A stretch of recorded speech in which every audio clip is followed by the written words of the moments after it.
आपण इथे 1 कप काळे चणे घेतलेले आहेत। त्याचबरोबर आपण इथे 2 मोठे चमचे तांदूळ घेतलेले आहेत। आता हे सर्व व्यवस्थित 2 ते 3 वेळा स्वच्छ धुवून घ्यायचे आहेत। तुम्हाला हे काळे चणे जे आहेत ते तुम्ही सकाळी उकडून पण खाऊ शकता तुपाशी पोटी, आणि यामध्ये ज्यांना डायबिटीजचा प्रॉब्लेम आहे, शुगरचा प्रॉब्लेम आहे, त्यांच्यासाठी खूप उपयोगी आहे, कारण यात भरपूर प्रमाणात फायबर आणि प्रोटीन आहेत। तर आपण हे स्वच्छ धुवून रात्रभर भिजत ठेवलेले होते। दुसऱ्या दिवशी आपल्याला हे पाणी ओतून टाकायचं आहे।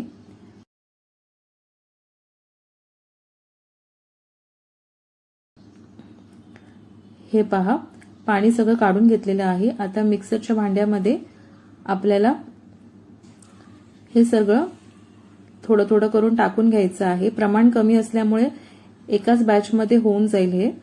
हे सगळं आपल्याला टाकायचं आहे चणे, आणि त्यावरती 2 हिरव्या मिरच्या टाकलेल्या आहेत, 1 इंच आलं टाकलेले आहेत, 7 ते 8 कढीपत्त्याची पानं टाकलेली आहेत, आणि त्यावरती 1 चमचा जिरं टाकलेले आहे। इथे तुम्हाला पाहिजे असेल तर थोडं नारळाचं किसही टाकू शकतात। आता थोडं थोडं पाणी टाकून आपल्याला ह्याची फाईन पेस्ट बनवायची। जितकं बारीक करता येईल हे वाटण तेवढं बारीक वाटून घ्यायचं आपल्याला। जास्त पाण्याचा वापर करू नका। इथे मी अर्धा कप पाणी वापरलेलं आहे पूर्ण बॅटर बनवायला। थोडंसं जे लागलेलं होतं मिक्सरला ते पण मी इथे टाकून घेतलेलं आहे या बाउलमध्ये। नंतर आपल्याला चवीनुसार मीठ टाकायचं आहे आणि व्यवस्थित ढवळून घ्यायचं आहे। या पिठाला अजिबात फर्मेंट करायची गरज नाही आहे, पटकन बनणारी ही रेसिपी आहे। तर सकाळी घाईमध्ये तुम्हाला बनवायची असेल, फक्त पूर्वतयारी म्हणून आपल्याला रात्री चणे भिजत घालायचे, बाकी झटपट होणारी ही रेसिपी आहे। तर व्यवस्थित मिक्स करून घ्यायचं आहे।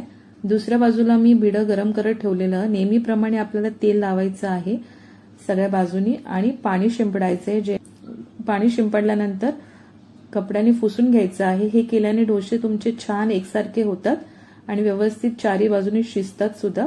असं पळीने पीठ घेऊन व्यवस्थित पसरत जायचं हे पीठ, आणि आपल्याला लो टू मीडियम फ्लेमवरती हे सगळे करून घ्यायचे आहेत डोसे। झाकण बंद करून आपल्याला थोडा वेळ शिजू द्यायचं, भाजू द्यायचं आहे एक बाजू व्यवस्थित झाल्यानंतर आपल्याला हळूवार त्याच्या कडा सोडवायच्या आहेत।